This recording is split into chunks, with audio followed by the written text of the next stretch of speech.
गजाननं भूतगणादिसेवितं कपीतजम्बूफलचारुभक्षणम् उमासुतं शोकविनाशकारिकं नमामि विघ्नेश्वरपादपङ्कजं।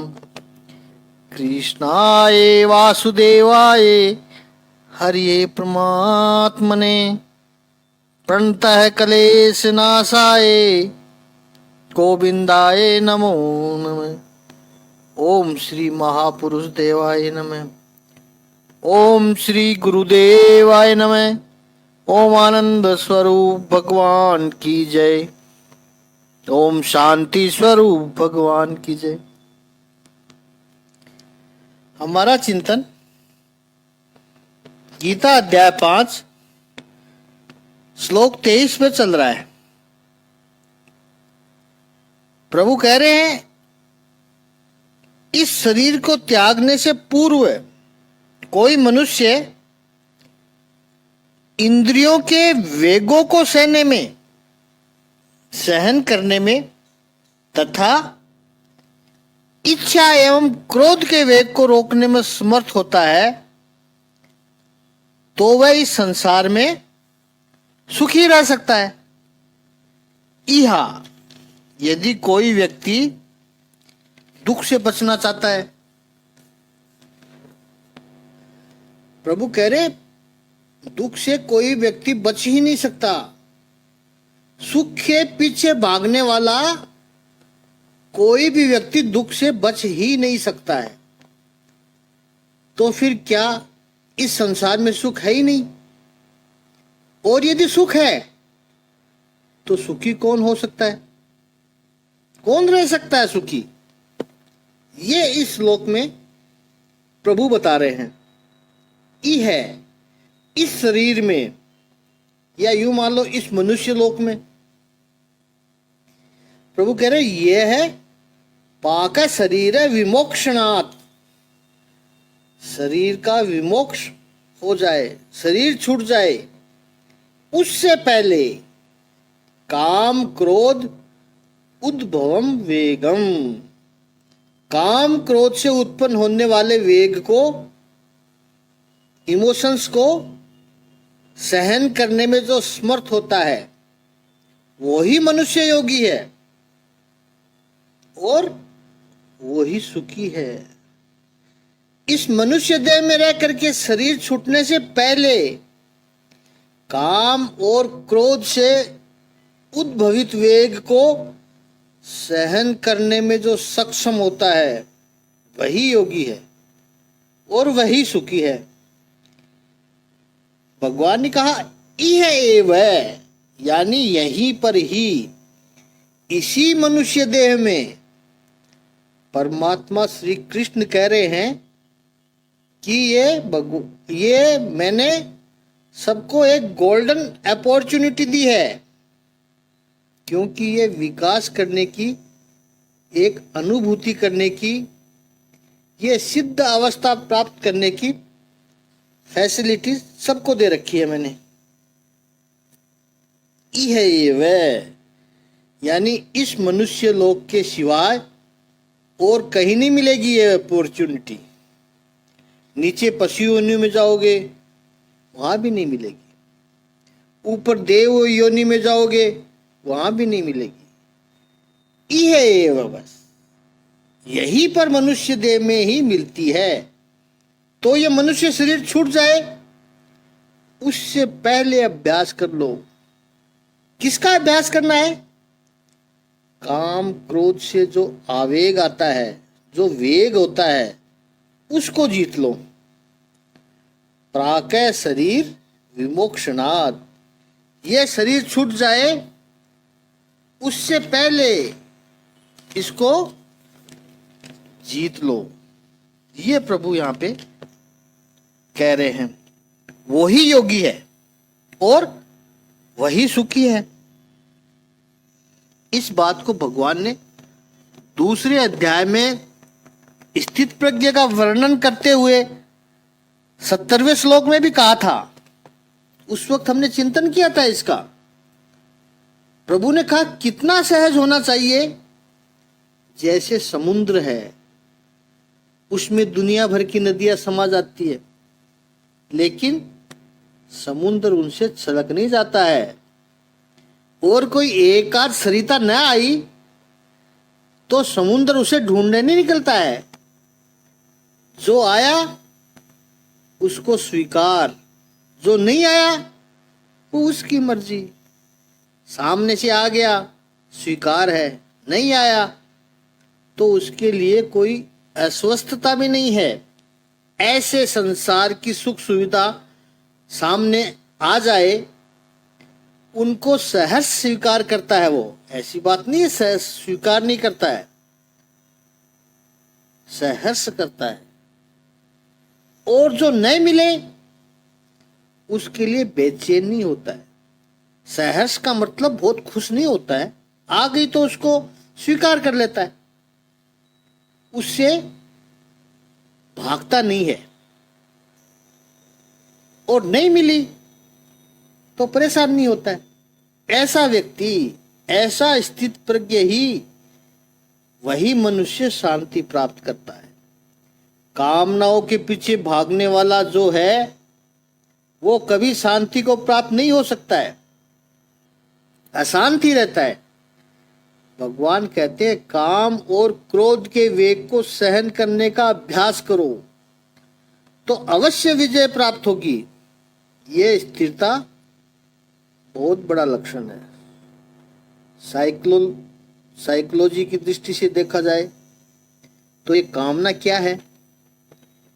कामना का जन्म अल्पता में से होता है, अपूर्णता में से होता है।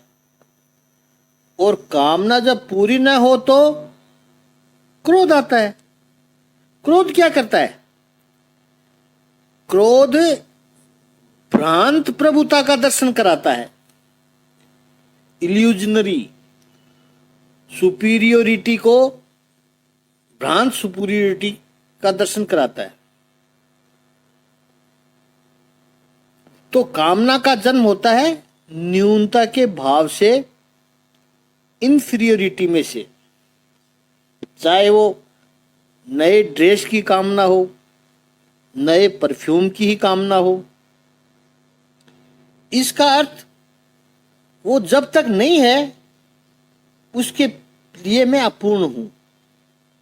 तो सेंस ऑफ इनकम्प्लीनेट में से क्रेविंग का निर्माण होता है। अपूर्णता में से ही कामना का जन्म होता है। और वो क्रेविंग यदि पूरी हो जाती है तो वह मामला वहां खत्म हो जाता है। दूसरी बड़ी क्रेविंग आ जाएगी, उससे और बड़ी कामनाएं आ जाएगी, वो अलग बात है। लेकिन कामना पूरी नहीं हुई, संतुष्टि नहीं हुई तो क्रोध आता है। और क्रोध क्या करता है? क्रोध भ्रांत एल्यूजरी सुपीरियोरिटी को कॉम्प्लेक्स निर्माण करता है, श्रेष्ठता का भ्रम फैलाता है। यूं कहे तो कामना को जन्म देने वाले इंफीरियोरिटी तो वास्तविक है, लेकिन क्रोध से प्रकट होने वाली सुपीरियोरिटी भ्रांति है। वो गैप इतना बड़ा हो जाता है इंफीरियोरिटी और सुपीरियोरिटी के बीच में कि व्यक्ति खुद टूट जाता है। यही कामना और क्रोध से निर्माण होती हुई अस्वस्थता है। इस गैप को तोड़ना बड़ा मुश्किल हो जाता है, प्रैक्टिकली असंभव है। एक तरफ से कामना खड़ी होती रहेगी, दूसरी तरफ से क्रोध आता रहेगा। इस गैप को भरोगे कैसे? वो व्यक्ति को अशांत कर देता है। भगवान कहते हैं अर्जुन इससे मुक्त हो जाओ। वो हो गया, वो स युक्त स सुखी न नरः, वही योगी है और वही सुख ही है। अब अगले 24वें श्लोक में आत्मा में ही रमण करना, ये जो लक्षण है संन्यास का, वो भगवान प्रकट करते हैं। तो 5वें अध्याय के 24वें श्लोक को लेते हैं। उसका शाब्दिक अर्थ है कि जो अंतःकरण में सुख का अनुभव करता है, जो कर्मठ है और अंतःकरण में ही रमण करता है, तथा जिसका लक्ष्य अंतर्मुखी होता है, वह सचमुच पूर्ण योगी है। वह परब्रह्म में मुक्ति पाता है और अंततो गत्वा ब्रह्म को प्राप्त होता है। अब हम इस अध्याय के कंक्लूजन की ओर जा रहे हैं। हम एकेडमिक अर्थ कर रहे हैं। हम सब अभ्यासु है भगवत गीता के। 24वां, 25वां और 26वां श्लोक, इन तीनों में एक समानता है। इन श्लोकों में प्रभु ने ब्रह्म निर्वाण की बात की है। तो अभी से मन में बैठा लेना है कि प्रभु इन तीनों श्लोकों को ब्रह्म निर्माण की बात करने वाले हैं। ब्रह्म निर्माण क्या होता है?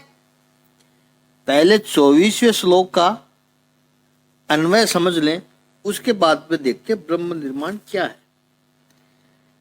यह अंतः सुख है जो अपने आप में ही परमात्मा में ही सुख मानने वाला और अंतः आराम है, जिसका आराम भी भीतर ही है, परमात्मा में ही रमण करता है, तथा और यह अंतः ज्योति यानी जिसका ज्ञान का प्रकाश भी भीतर ही है।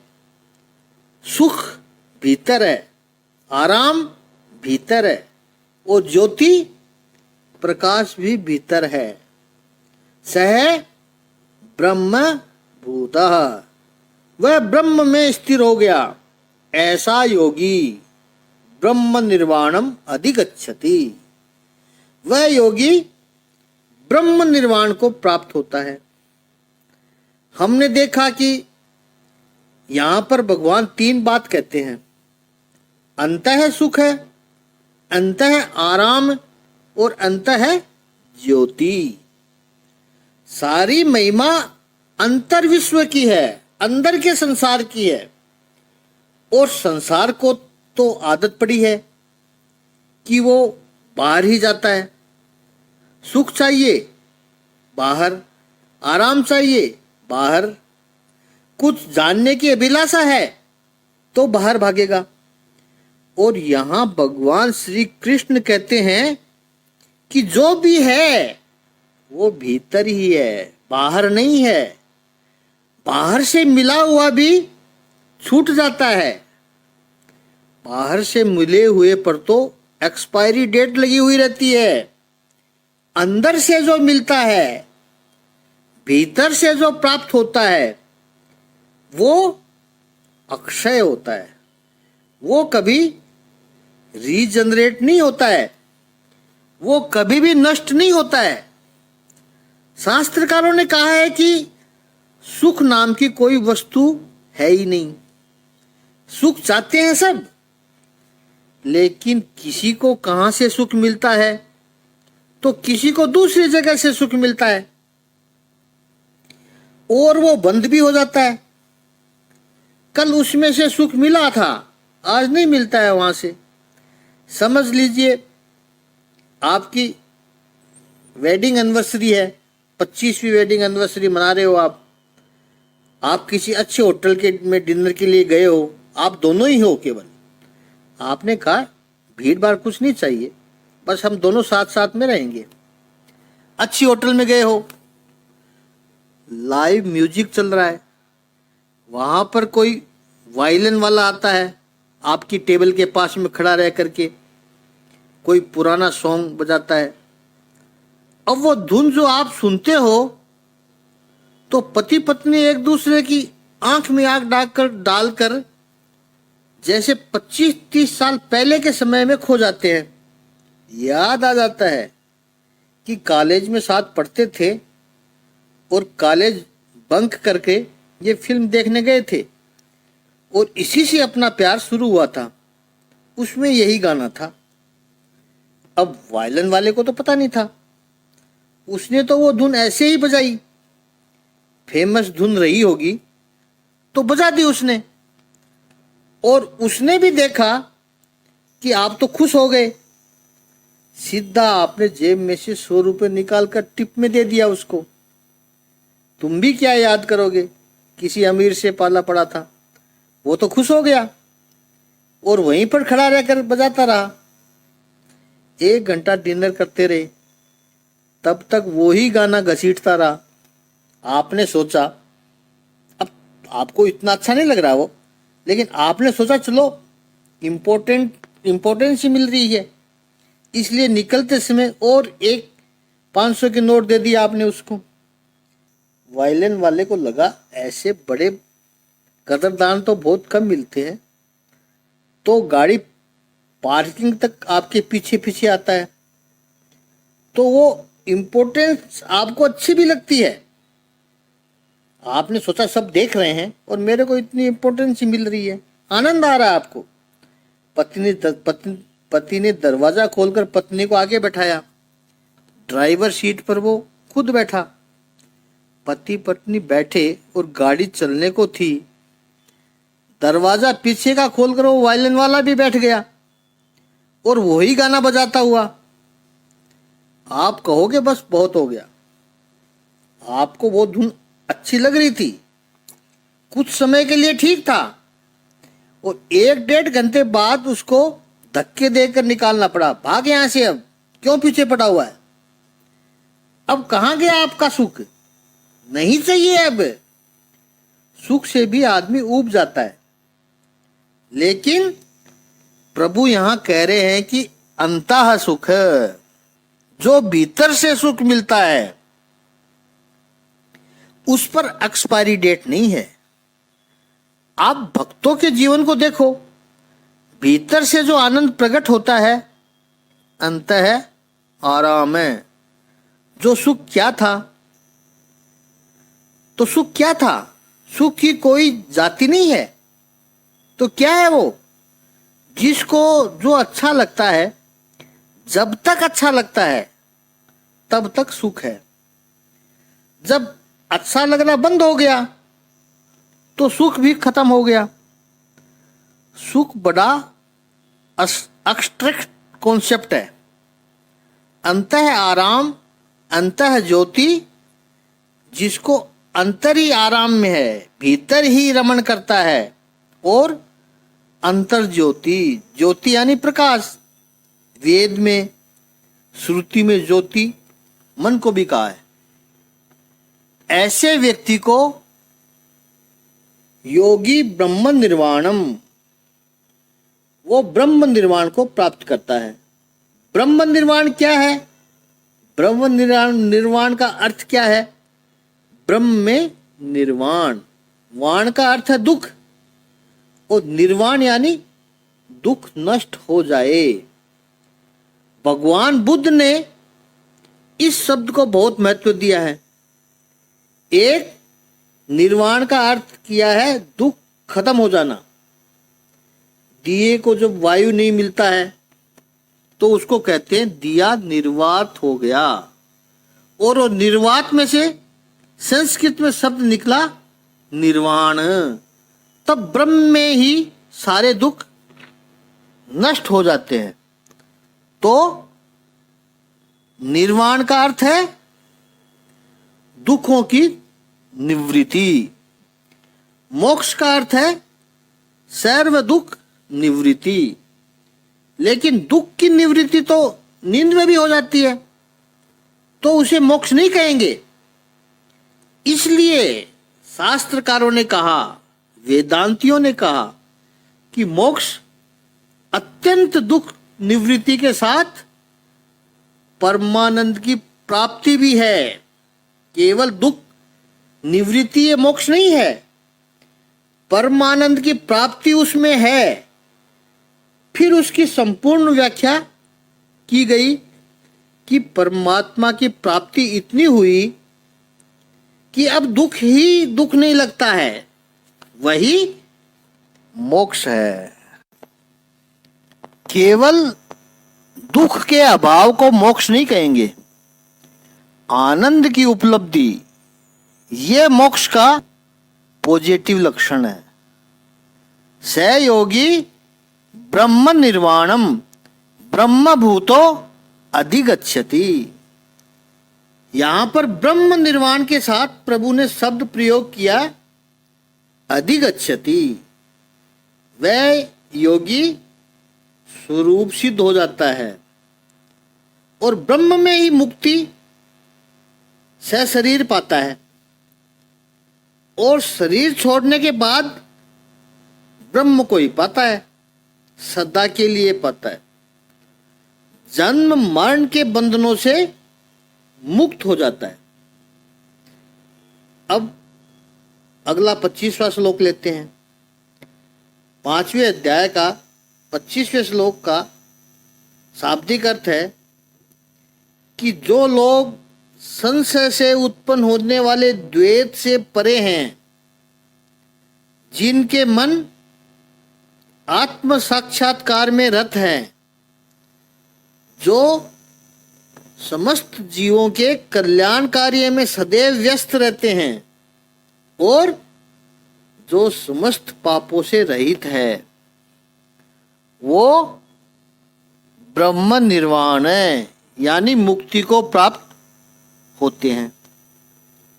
लभन्ते ब्रह्म निर्वाणम, दूसरी बार ब्रह्म निर्वाण शब्द आया है। ऋषिय छीन कल्मषा छिन्न द्वैधा यतात्मना है। जिसने आत्मा और मन, शरीर मन बुद्धि इंद्रियां सब कुछ वश में कर लिया है, ऐसा सर्वभूत हिते रतः, जो प्राणी मात्र के कल्याण में जो प्रवृत्त है, हर समय प्रवृत्त है, रत है, ऐसे छिन्न द्वैधा, जिसके सारे द्विधाएं छिन्न हो गए हैं, नष्ट हो गए हैं, अब कोई उसको संशय नहीं रहा है, ऐसे क्षीण कल्मषा, जिनके कल्मष पाप, जिनके पाप नष्ट हो गए हैं, जिनके दोष नष्ट हो गए हैं, कल्मषा यानी दोष नष्ट हो गए हैं, ऐसे ऐसे ऋषि वो ब्रह्म निर्वाण लभन्ते, ब्रह्म निर्वाण को पाते हैं। पिछले 24वें श्लोक में ब्रह्म निर्वाण के लिए शब्द आया था योगी। इस 25वें श्लोक में आया है शब्द ऋषिय है। यहाँ 24वें श्लोक में आया ब्रह्म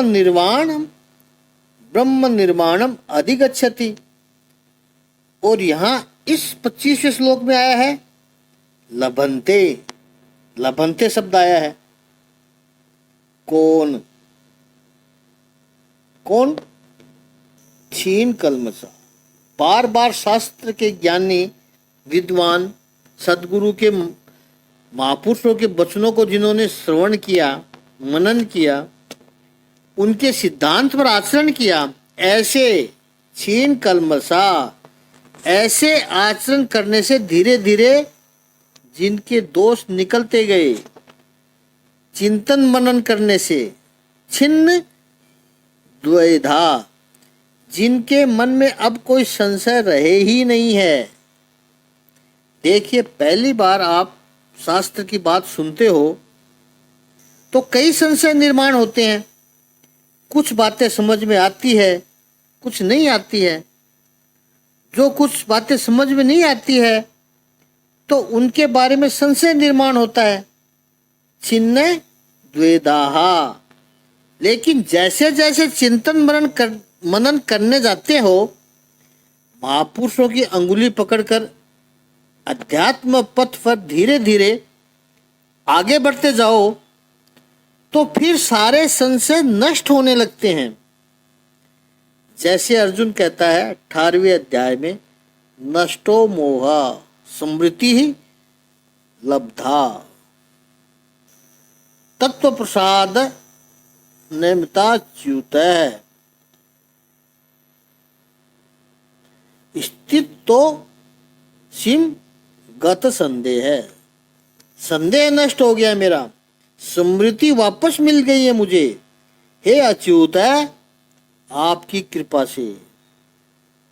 यथात मान है, जिनकी इंद्रियां मन बुद्धि सब नियंत्रित हो गए हैं, ऐसे और ऐसा होकर कि वो चुपचाप बैठ गया, ऐसा नहीं है। सर्वभूत हिते रतः, जीव मात्र के कल्याण में जो निरंतर व्यस्त है, ऐसा महापुरुष ब्रह्म निर्वाणम लभन्ते, वो ब्रह्म निर्वाण को पाता है। जो व्यक्ति केवल अपना भौतिक कल्याण करने में व्यस्त है, वो वास्तव में किसी की सहायता नहीं कर सकता है। शरीर तथा मन की क्षणिक खुशी काफी नहीं है। भगवान यहाँ पर सर्वभूत हितेरता की बात करते हैं। वो महापुरुष जीव मात्र के कल्याण के बारे में ही निरंतर सोचता रहता है। सब जीव मात्र में वो प्रभु के दर्शन करता है। सिया राम में सब जग जानी, वो महापुरुष चलता फिरता भगवान का ही स्वरूप है। ऐसा प्रभु कहते हैं, वो तो मेरा ही स्वरूप है। वो पारसमणि नहीं है। पारसमणि तो लोहे को सोना स्वर्ण बनाती है, लेकिन लोहे को पारसमणि नहीं बना सकती है। वो पारसमणि लोहे को सोना ही बना सकती है, बस अपने जैसा लोहे को नहीं बना सकती। लेकिन वो महापुरुष तो पारसमणि से भी महान है। वो अपने अनुयायियों को अपने जैसा बना देता है। ऐसा है वो महापुरुष। उसके संग से कई लोग तर जाते हैं। अब 26वें श्लोक को लेते हैं। 5वें अध्याय के 26वें श्लोक का शाब्दिक अर्थ है कि जो क्रोध तथा समस्त भौतिक इच्छाओं से रहित है, जो स्वरूप सिद्ध है, आत्म संयमी है और संसिद्धि के लिए निरंतर प्रयास करते हैं, उनकी मुक्ति निकट भविष्य में सुनिश्चित है। काम क्रोध विमुक्ता नाम। ये सारे कॉन्सेप्ट हम पहले भी चिंतन कर चुके हैं। काम क्रोध से तो विमुक्त है, युक्त का अर्थ है जुड़ा हुआ, विमुक्त यानी अलग। जो काम और क्रोध से जो बिल्कुल रहित है, जिसका काम और क्रोध से कोई संबंध है ही नहीं। पिछले श्लोक में प्रभु ने कहा कि जो काम और क्रोध के वेग को सहन कर ले, यानी जो काम और क्रोध से जो बाहर निकल गया, यत चेतसाम, जिसने अपने मन को जीत लिया है, विदित आत्मनाम, जिसने अपने स्वरूप को जान लिया है कि मैं कौन हूं। इसकी चर्चा हम पहले कर चुके हैं। अपने स्वरूप को जिसने जान लिया, ऐसा यति नाम, ऐसे योगी के लिए, ऐसे योगियों के लिए, सांख्य योगियों के लिए, ज्ञान योगियों के लिए अभी तो ब्रह्म निर्वाणम वर्तते, वो ब्रह्म निर्वाण में वर्तन करता है, ब्रह्म निर्वाण में ही है। और वो भी कैसा? अभितः है, यानी सब तरह से। अभितः शब्द बहुत महत्वपूर्ण है। इसका अर्थ दो तरीके से हुआ है। एक है कि सब तरह से शरीर छूटने के पहले जीवन मुक्ति है, और शरीर छूटने के बाद तो अवश्य जीवन मुक्ति है उसकी, अभी तय है। अब इन तीनों श्लोकों में देखिए आप कि 24वें श्लोक में प्रभु ने कहा कि ब्रह्म निर्वाण अधिगच्छति। गच्छति यानी पहुंच जाता है, अधिगच्छति का अर्थ है अच्छी तरह से पहुंच जाता है, ही गोज। 24वें श्लोक में आया कि वह योगी ब्रह्म निर्वाण के पास जाता है। योगी जा रहा है, योगी की यात्रा है और वो ब्रह्म निर्वाण के पास जाता है। और 25वें श्लोक में प्रभु क्या बोल रहे हैं? ब्रह्म निर्वाण लभन्ते, उसको ब्रह्म निर्वाण प्राप्त होता है, ब्रह्म निर्वाण का लाभ मिलता है। इसका अर्थ ब्रह्म निर्वाण इसके पास आता है, वो ब्रह्म निर्वाण के पास नहीं जाता, ब्रह्म निर्वाण इसके पास आता है। और 26वें श्लोक में प्रभु ने और अच्छी बात कह दी। 26वें श्लोक में जो कहा ब्रह्म निर्वाणम वर्तते, और वो भी अभीता है, मतलब शरीर छूटने से पहले और शरीर छूटने के बाद भी वो उसी में बरत रहा है, वही है, वो हर वक्त वही है। न उसको कहीं जाना है, न ब्रह्म निर्वाण उसके पास आता है, वो तो उसमें ही रह ही रहा है, ब्रह्म निर्वाण में ही रह रहा है। ही इज लिविंग दैट ब्रह्म निर्वाण वर्तते। इन तीनों में यह सूक्ष्म अंतर है जो बात मात्र अनुवाद में नहीं प्राप्त होगा, लेकिन संस्कृत भाषा का जो सौंदर्य है, अधिगच्छते, लभन्ते, वर्तते, तीनों शब्द के अर्थ एक ही है, लेकिन ये फर्क है। अब देखिए, ये व्यक्ति जो ब्रह्म निर्वाण पाता है वो सुख से ऊपर हो गया, लेकिन दुख से भी ऊपर निकल गया। इस संसार में दुख दो तरह के होते हैं, एक वैराग्य का दुख होता है और एक राग का दुख होता है। राग का दुख को तो हम सब जानते ही हैं, जिस वस्तु से व्यक्ति में आकर्षण था उसका वियोग, उसका दुख जो निर्माण होता है वो राग का दुख है। पालतू कुत्ता था, उसके प्रति कईयों को राग हो जाता है। आप देखते होंगे, कईयों का पागलपन देखते होंगे। अब वो चल बसा, मर गया, दुख होता है उनको, राग का दुख है। कुत्ते का फोटो के साथ शोक सभा करते हैं, कितना राग होगा उसको उस कुत्ते से। तो ये राग का दुख है। और दूसरा एक वैराग्य का दुख। वैराग्य के दुख का अर्थ है मेरा मन अभी तक क्यों विषयों में जा रहा है। इसके बारे में चिंतन और करेंगे थोड़ा सा कल। आज समय ज्यादा हो रहा है, इतना ही।